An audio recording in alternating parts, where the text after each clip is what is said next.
There are plenty of seats available at the Games in Sochi, leaving many athletes to compete in half-empty venues.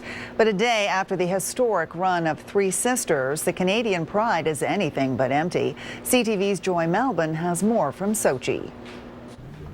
They are the new darlings of these Olympic skiing sisters, Justine, Chloe and Maxime. No sibling rivalry here. After a grueling rush down the slopes, twisting and bumping to the finish line, awarded their medals. Justine took gold, Chloe silver. They're the first Canadian sisters to win in the same Olympic event.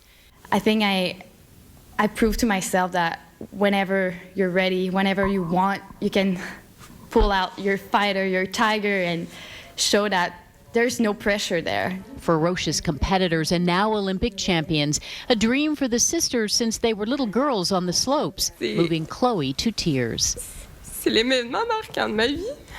I'm sorry, I'm overwhelmed, she says. This is the best moment of my life. And the best for the entire family, Mom and Dad beaming with pride. But this was bittersweet for big sister Maxime, who competed but didn't medal. Sporting their matching Olympic manicures, these sisters have an unbreakable bond. Now that the pressure's off, though, what do they think of the Games? I was prepared for a bigger crowd. Certainly there are plenty of people here wanting to buy tickets, and Russian officials say if they have to, they'll fill some of the half-empty venues and arenas with volunteers. Instead of cheering crowds, a swath of empty seats at some premier events. Many foreign visitors turned off by terror threats. Others blame strict security checks for the no-shows. And organizers say 10% of ticket holders simply arrived too late. Russians like to come to the event not prior, but as close as possible. Frustrated fans say no, it's the long lineups.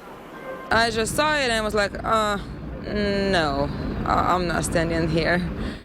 With so much already working against the Sochi Games, filling the stands shouldn't be one of them. Joy Melbourne, CTV News, Sochi, Russia. The International Olympic Committee is under pressure tonight following a decision to ban Olympians from wearing tributes to Sarah Burke, calling them a political statement. Less than 2 years ago, Midland native Sarah Burke died tragically in a slopestyle event. Since that day, countless athletes have worn stickers on their skis, snowboards, and helmets to remember her and her contribution to the sport and for bringing it to the Olympics. The IOC says no form of publicity or propaganda, commercial or otherwise, may appear on athletes or on any article of clothing or equipment whatsoever. We asked what you thought about the decision, and the responses have been pouring in. Here are just a few.